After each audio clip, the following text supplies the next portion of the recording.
For the next few days, Alexander found himself thinking about Liam and Maria far more than he expected. Meetings blurred, reports piled up, and his assistant kept reminding him of deadlines, but every time he saw snow outside his glass office window, he remembered that trembling voice saying, "My mom didn't come home last night." Something inside him had shifted, and once it shifted, it didn't go back. On the third morning after the incident, Alexander made an unexpected decision. Before heading to the office, he drove straight to the small neighborhood by the river. The snow had melted slightly, revealing muddy patches on the ground. Children played near broken fences, and the air smelled of early winter rain. He spotted Liam instantly. The boy was sitting outside on an old wooden step, tying his shoelaces with intense concentration.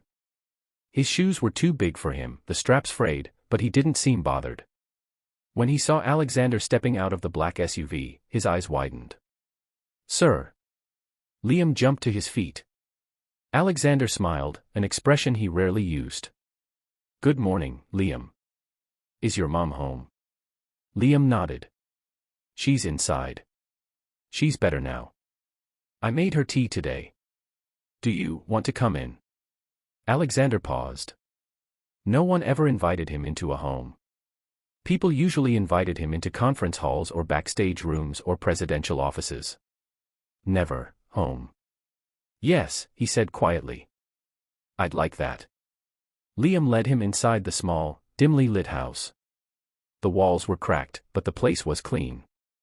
A soft smell of tea and soap filled the air. Maria was sitting at the table, folding clothes, her head wrapped in a scarf to cover her bandaged wound. When she saw Alexander, she froze and immediately tried to stand. "Sir, I didn't know you were coming, I'm sorry, the house is small." Alexander raised a hand gently. "Please, sit. I'm not here for anything official." She sat cautiously, her eyes still filled with guilt, as if poverty were something to apologize for. "I came," Alexander said softly, "because I wanted to check on you both." Maria's eyes filled with tears. "We don't know how to thank you." "You don't have to," he replied. But Liam had already run into the small kitchen space. "Wait. I made something." He returned carrying a little paper box, decorated with blue crayons. When he handed it to Alexander, his hands shook with excitement. "I made cookies," he announced proudly. "They're not like bakery ones. But I wanted to thank you for finding Mama." Alexander opened the box carefully. The cookies were oddly shaped, uneven, some a little burnt, but he smiled wider than he had in years. "They're perfect," he said. Liam's face lit up. As Alexander took the first bite, he felt something warm inside his chest. The cookie was sweet, a little crunchy, but the feeling behind it was what hit him the hardest. He didn't realize he had missed something so simple, being cared for, even in the smallest ways. But the moment didn't last long. Liam suddenly went quiet, staring at the window. Then he whispered, "Mama, they're back." Maria stiffened, fear instantly washing over her face. Alexander noticed. "What's wrong?" Maria's voice trembled as she stood. "My landlord, he came yesterday demanding money we don't have. I told him I'd pay after your company processed my new salary. He didn't believe me and threatened to throw us out." Liam swallowed hard. "He said he'd come today." Suddenly, loud knocks slammed against the door. "Maria. Open up." Liam's small hand slipped into Alexander's instinctively. His body shook. Alexander's jaw tightened. "Stay behind me." The door cracked open, and a heavy-set man with a thick coat barged in, followed by two others. His eyes swept the room, landing on Maria with a cruel smirk. "You got my money or not?" Maria stepped forward, voice trembling. "Please. I told you, I'll pay at the end of the week." "That's not what I asked," he growled. Alexander stood tall. "That's enough." The landlord turned, irritation shifting into confusion, and then into fear as he recognized the face he had seen on billboards, magazines, and business programs. "Why, you're Alexander Reed." "Yes," Alexander said, stepping forward. "And this woman works for my company. You threatened her and her child." Sir, I didn't know, I was just trying to extort her." Alexander's voice hardened. Intimidate a single mother while she's recovering from an injury. The landlord's face drained of color. Sir, please. You have two choices, Alexander said coldly. Leave this house right now and never threaten them again, or I call the police and report every illegal rental practice you've been running. The man stumbled backward, panic in his eyes. No need for that. I'll leave.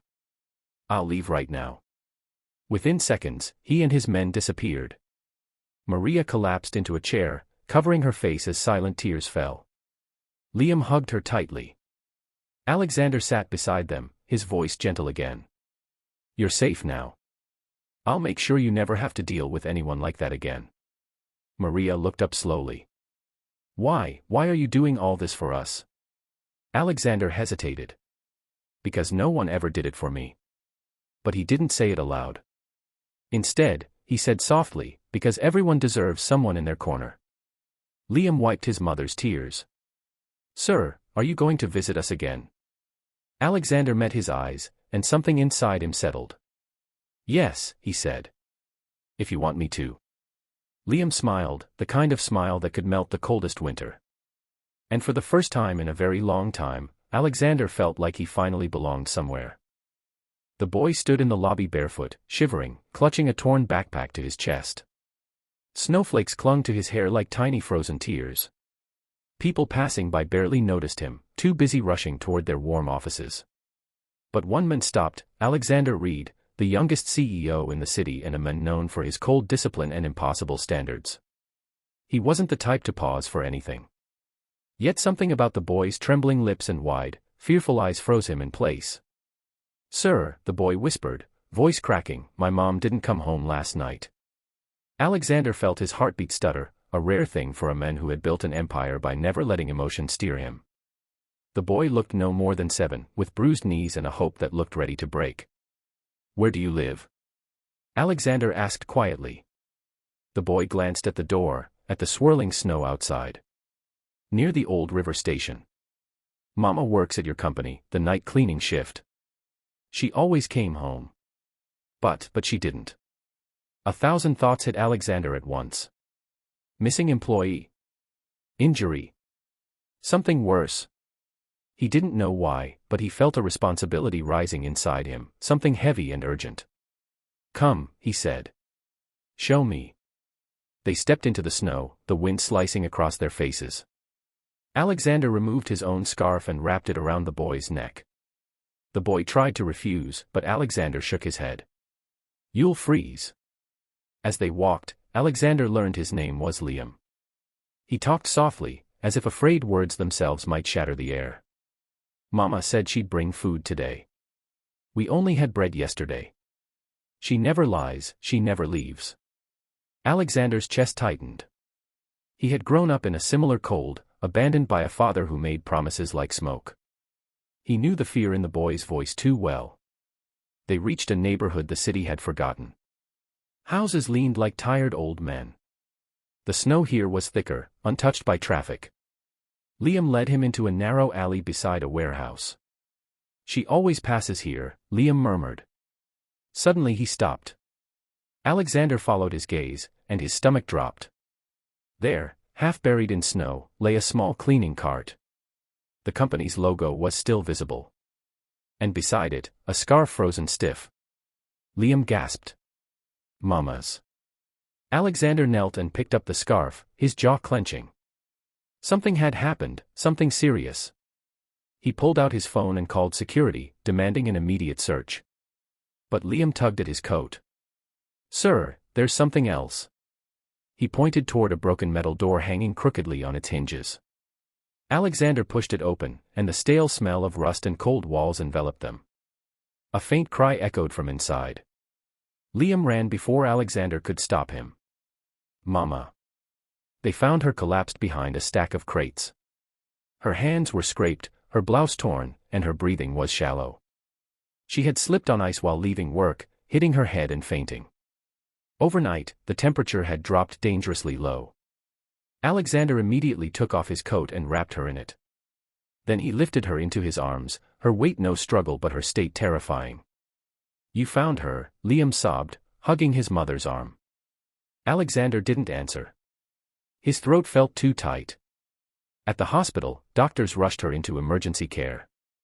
Liam clung to Alexander's hand the entire time, refusing to let go. The CEO, who once couldn't stand children, didn't try to pull away. When the doctor finally walked out, smiling gently, Liam's knees nearly buckled from relief. "She'll be okay," the doctor said. Another hour in the cold, and he didn't finish. Alexander nodded, feeling a burn behind his eyes. Later, when Liam's mother, Maria, woke up, her eyes filled with tears at the sight of her son and the men who had saved her.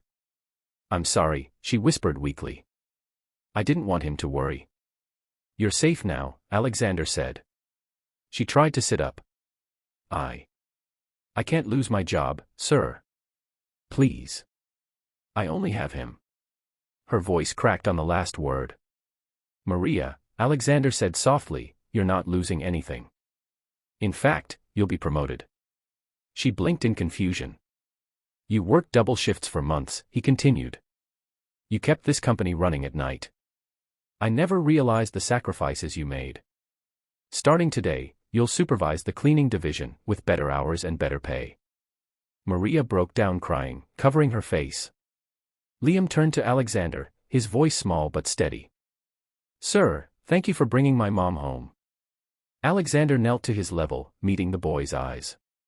"You were very brave. You saved her." Liam shook his head. "No. You did."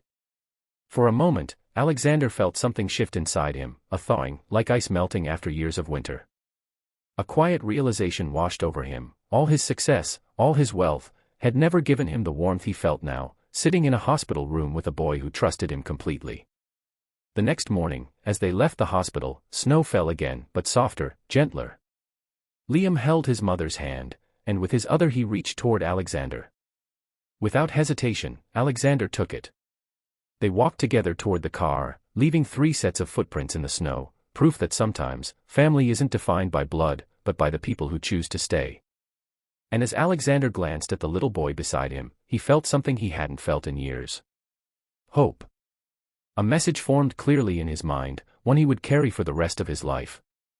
Sometimes, the greatest success is not built in boardrooms, but in the moments when you choose kindness over power, and humanity over pride.